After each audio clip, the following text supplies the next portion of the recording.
Venez vous relooker chez Luminel. Salon de beauté Luminel vous présente le journal.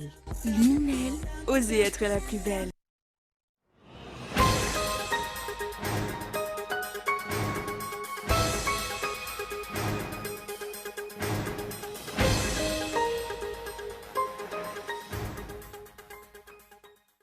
Les leaders syndicaux victimes d'une chasse aux sorcières, après Irad Rabarlal, c'est au tour de Tsin Rakoutumahar, président du syndicat des employés de la CUA, de subir la colère de l'exécutif. Ce fervent défenseur de l'unité de la capitale vient en effet d'être radié du corps des fonctionnaires.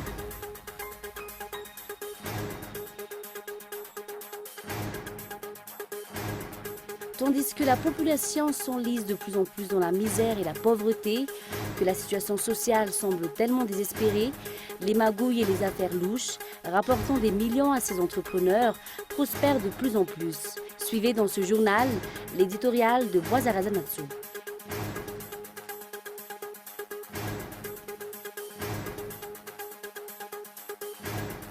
Moscou a annoncé que le régime de calme qui prévaut dans la ville syrienne d'Alep avait été prolongé de 72 heures. Cette trêve, initialement prévue pour une durée de 48 heures, devrait expirer vendredi.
Luminel, osez être la plus belle.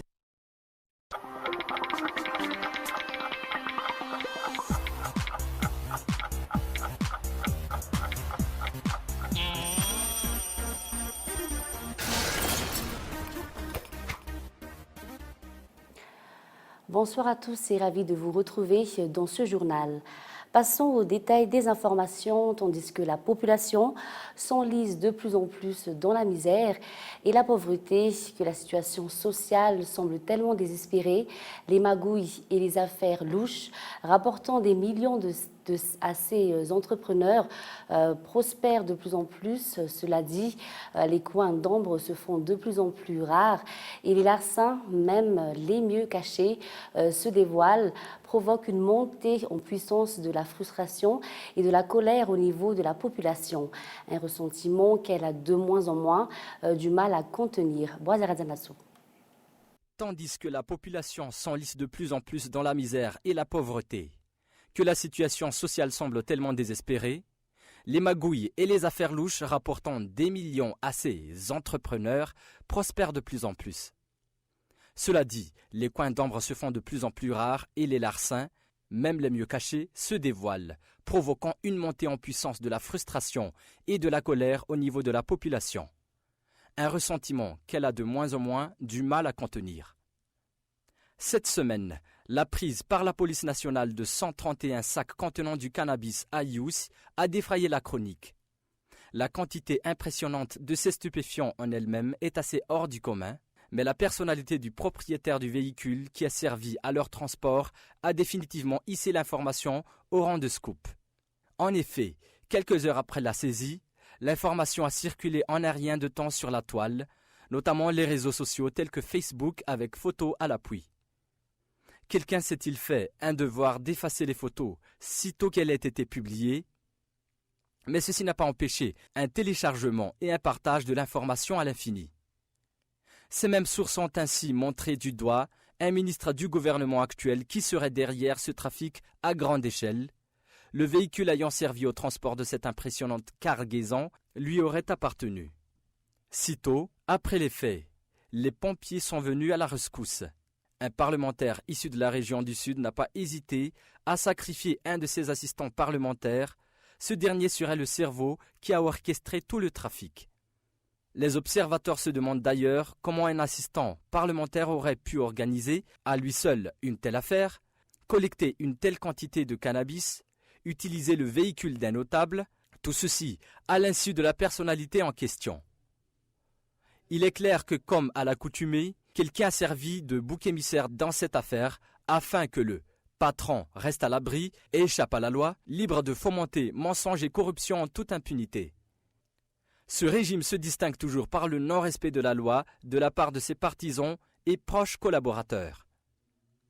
Trafic de cannabis de plus d'1 tonne, vol de cristal de près de 12 tonnes, entrée en force dans une carrière appartenant à Autry avec mort d'homme où le fils du président a été nommé, trafic de bois de rose, blanchiment d'argent dans la filière vanille, détournement de subventions destinées à différentes communes, détournement de deniers publics, favoritisme et copinage dans des concours administratifs, la liste n'est pas exhaustive. Cerise sur le gâteau, les informations arrivent au compte-gouttes. Des fois, elles ne tombent même pas, comme c'est le cas actuellement par rapport au nom du propriétaire des voitures 4x4 ayant servi pour le transport des cannabis. L'information est jalousement détenue par la police, la justice et le centre d'immatriculation. Rien ne filtre. Alors si par mégarde un journaliste se hasarde à prononcer un nom, il risque de croupir dans les couloirs d'Antanmour pour un bout de temps, comme ce fut le cas de 2 journalistes de presse écrites au début de ce régime. Une situation en contradiction à ce qui a été prononcé en boucle lors de la récente célébration de la Journée mondiale de la liberté de presse, axée sur l'accès à l'information qui est un droit et non une faveur. Une situation qui révolte de plus en plus la population qui, elle, doit subir la loi dans toute l'étendue de sa rigueur. Nombre de citoyens croupissent en prison pour avoir volé de quoi manger parce que la nécessité leur y a contraint alors que des trafiquants à grande échelle continuent d'échapper aux maillets du filet. Une injustice à laquelle s'ajoute la corruption, l'inflation galopante, les délestages, l'insécurité rurale et urbaine et qui arrive au bout de la passion légendaire des Malgaches. En effet, dernièrement, on constate une montée en puissance des manifestations populaires, que ce soit pour se révolter contre la pose des pylônes, le délestage ou autres faits sociaux qui minent le quotidien des Malgaches. Autant de sons de cloche qui retentissent et qui devraient alerter les dirigeants. Mais au lieu de s'en inquiéter, ces derniers semblent s'amuser à jeter encore plus d'huile sur le feu. Face à cette situation de plus en plus insoutenable, il n'y a qu'une seule issue, une seule porte de sortie qui s'ouvre aux dirigeants, la démission aux fins d'organisation d'une présidentielle anticipée. En dehors de cette issue, les hublots et les trous de souris se referment. Également dans l'actualité, les leaders syndicaux victimes d'une chasse aux sorcières. Après Iradra Barlal, c'est au tour de Tine Zurakutumahar, président du syndicat des employés de la CUA, de subir la colère de l'exécutif. Ce versant défenseur de l'unité de la capitale vient en effet d'être radié du corps des fonctionnaires. Une décision prise par le Premier ministre le 8 avril dernier, mais à laquelle s'opposent farouchement les employés de la commune urbaine d'Antananarivo. Voyons les détails avec Lili Rabiata. Tine Zurakutumahar est radié du corps des fonctionnaires de la commune urbaine d'Antananarivo selon un arrêté pris par le Premier ministre en date du 8 avril 2016. Le premier responsable de la CUA n'a pas été consulté avant la prise de cette décision.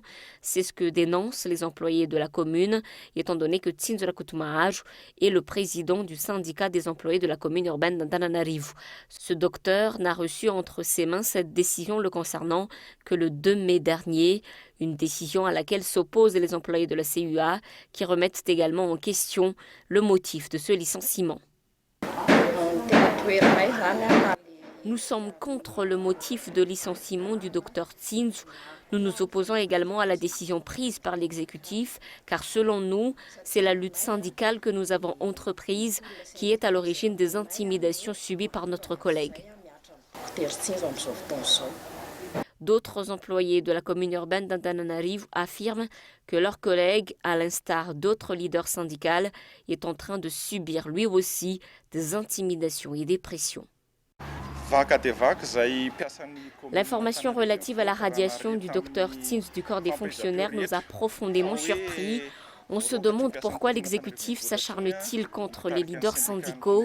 Certains ont été emprisonnés, d'autres, malgré une décision de justice, n'ont pas encore réintégré leurs fonctions et maintenant ils ont licencié le leader syndical auprès de la commune urbaine d'Antananarivo. Rappelons que Tsinzolakoutoumar faisait partie de ceux qui ont lutté bec et ongle contre le fractionnement de la capitale en 6 communes, un projet concocté par le ministère de l'Intérieur. Chapitre social, une nouvelle ruelle en pavé mesurant 1 km a vu le jour dans le village Matsar, dans la commune d'Amboumanamboul. Un projet réalisé grâce à la collaboration entre les habitants et l'association VMMM, ou Viva Malagasy Miaramieng. Cette dernière ne cesse d'offrir son aide à tous ceux qui s'efforcent de développer leur communauté, car c'est ensemble que l'on peut développer le pays. Les détails en images, toujours avec Lili Rabiat. C'est désormais cette ruelle en pavé qu'emprunteront jour et nuit les habitants du village Maatsar et ceux du Fuktan d'Ampaimang. Avant sa réhabilitation, cette ruelle mesurant 1 km était le théâtre de plusieurs vols à la tire, selon les témoignages des habitants. Des étudiants et des employés qui rentrent tard le soir étaient les principales victimes. Le mauvais état de cette ruelle nous a fait souffrir pendant trop longtemps. Aujourd'hui, ce n'est plus qu'un mauvais souvenir. On espère que cette collaboration fructueuse se poursuive à l'avenir. Ainsi, après plusieurs années de souffrance, les habitants se réjouissent aujourd'hui de la réhabilitation de cette ruelle. Des travaux de réhabilitation menés conjointement par diverses associations, dont l'association Vivav Malagasy Miaramieng ou VMMM et des églises environnantes. Les habitants ont également mis la main à la pâte. Ces derniers ont envisagé depuis des années de construire cette ruelle, mais faute de moyens, ils n'ont pas pu concrétiser leur projet. La réhabilitation de cette ruelle, reliant le village Maatsara au Fuktan d'Apaimang, justifie que le développement ne peut être acquis sans la volonté et la solidarité de tout un chacun. Je remercie la commune qui ne s'est pas opposée à la réalisation de ce projet. J'adresse également mes remerciements au Fuktan qui a prêté main forte. L'association VMMM et le parti Malagasy Miaramieng ont apporté l'aide qu'ils ont pu fournir. C'est d'ailleurs notre principe d'aider ceux qui font des efforts pour développer leur communauté. Et pour nous, il est important de partir du développement local, c'est-à-dire de ce que l'on voit près de nous, sous nos yeux.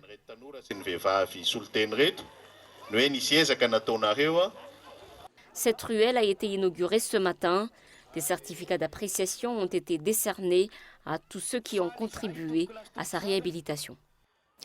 Toujours dans ce contexte, face aux abus et aux violences dont sont fréquemment victimes les femmes malgaches qui travaillent à l'étranger, le ministère de tutelle a pris des mesures strictes. Des partenaires vont l'aider dans cette initiative. Un contrôle strict à l'égard des agences de placement va par exemple se faire. Ceux qui n'ont pas obtenu d'autorisation légale ou d'agrément seront dans la ligne de mire du ministère. Mais ce dernier affirme qu'il ne peut aller à l'encontre de ce qui est stipulé dans le contrat de travail que l'employé a signé avec son employeur. Et puis, passons à un tout autre sujet. La nouvelle organisation des marchés envisagée par la commune se heurte au refus des marchands. Ces derniers n'acceptent pas de payer la somme de 15 000 ariars dans le cadre du nouveau recensement entrepris par la CUA. Le point avec Muramant. La commune urbaine d'Antananarivo procède actuellement au recensement des marchands dans les marchés communaux. Les marchés comme Somanatum, Amboumanarn, Anjavouang et celui de petite vitesse sont concernés par cette mesure. Ce recensement s'inscrit dans la nouvelle organisation que la CUA souhaite adopter. De nouvelles cartes vont être attribuées aux marchands qui doivent s'acquitter d'une somme de 15 000 ariars pour une surface occupée de 3 mètres carrés. Ces derniers doivent également adresser une nouvelle demande à la commune, bien qu'elles aient occupé les lieux depuis des années. Les marchands émettent des doutes concernant cette nouvelle organisation envisagée par la commune et refusent de s'y plier. Nous sommes contre le recensement car on nous force à signer une lettre d'engagement Il y a anguille sous roche. Nous avons occupé ces lieux pendant 20 ans. On paie des impôts et un ticket journalier. Et aujourd'hui, on nous demande de refaire une demande pour obtenir une place. D'après certains responsables des marchés, la nouvelle organisation que la commune souhaite appliquer doit obtenir l'aval des marchands. Ils souhaitent ainsi un règlement de ce différend. Il ne faut pas que la commune impose sa dictature. Je vous donne une preuve, c'est en raison d'une décision similaire que de nombreux marchands ont fermé boutique, car ils ne sont pas consultés, alors que ce sont les premiers à connaître les réalités sur place. Il faut dire que les relations que la commune urbaine d'Antananarivo entretient avec les marchands est encore loin de s'améliorer. Passons à l'actualité. À l'étranger, Moscou a annoncé que le régime de calme qui prévaut dans la ville syrienne d'Alep avait été prolongé de 72 heures. Cette trêve, initialement prévue pour une durée de 48 heures, devait expirer vendredi. France 24. Des scènes de vie banale, un calme relatif qui devrait se poursuivre dans les rues d'Alep. Quelques minutes avant son terme, le cessez-le-feu de 48 heures a été prolongé. Une annonce du ministère russe de la Défense. Le régime de calme dans la province de Latakia et dans la ville d'Alep a été prolongé de 72 heures à partir du 7 mai à minuit 1 heure locale. Une annonce bienvenue dans la deuxième ville de Syrie où des quartiers sont tenus par des groupes rebelles et d'autres par les forces gouvernementales. Alep divisé et meurtri par une escalade de violence ces dernières semaines. D'intenses bombardements ont tué des centaines de civils et réduit l'état de ruine des rues autrefois animées comme celle-ci. Mais la trêve ne concerne pas tous les groupes rebelles et ne s'applique pas aux environs d'Alep. À quelques kilomètres de là, une bataille entre forces gouvernementales et Front al-Nosra a fait des dizaines de morts depuis jeudi. Le groupe affilié à Al-Qaïda a reconquis la ville de Khan Tounman ainsi que plusieurs villages voisins, selon l'Observatoire syrien des droits de l'homme. Et puis enfin, environ 2000 véhicules ont été escortés vendredi par la police canadienne pour permettre aux sinistrés pris au piège des feux de forêt au nord de Fort McMurray de s'échapper vers le sud sur le terrain. La situation reste critique. Regardez. De nuit, le rideau de flammes éclaire le ciel. De jour, d'épais nuages de fumée rendent l'air presque irrespirable. Les feux sont alimentés par des vents violents et des températures records. À Fort McMurray, dans la province de l'Alberta, les évacuations ont repris vendredi. Plus de 80 000 personnes ont désormais quitté la ville et ses alentours. Les autorités encadrent les convois des véhicules de ceux qui fuient le brasier. Peu importe ce qu'il se passe, le plus important c'est d'être ensemble. Et c'est tout ce qui compte. On est chanceux. Les flammes ont ravagé plus de 100 000 hectares, 10 fois la surface de Paris. Jusqu'à maintenant, les pompiers et hélicoptères ne parviennent pas à circonscrire les incendies, seulement à protéger les bâtiments vitaux. Hôpital, centre téléphonique, station d'épuration. Beaucoup de choses peuvent se passer, mais d'après les prévisions jusqu'à dimanche, le feu devrait se diriger vers le nord-est. Dimanche, la solution pourrait venir du ciel. Des pluies sont annoncées. On termine avec un bref rappel des titres. Les leaders syndicaux victimes d'une chasse aux sorcières après Radra Barlal. C'est au tour de Tsinzra Koutoumahar, président du syndicat des employés de la CUA, de subir la colère de l'exécutif. Ce fervent défenseur de l'unité de la capitale vient en effet d'être radié du corps des fonctionnaires. Et puis tandis que la population s'enlise de plus en plus dans la misère et la pauvreté, que la situation sociale semble tellement désespérée, les magouilles et les affaires louches rapportant des millions à ces entrepreneurs prospèrent de plus en plus. Et puis enfin, Moscou a annoncé que le régime de calme qui prévaut dans la ville syrienne d'Alep avait été prolongé de 72 heures. Cette trêve initialement prévue pour une durée de 48 heures devait expirer vendredi. Et c'est la fin de ce journal. Merci de votre attention. Bonne soirée à tous et au revoir.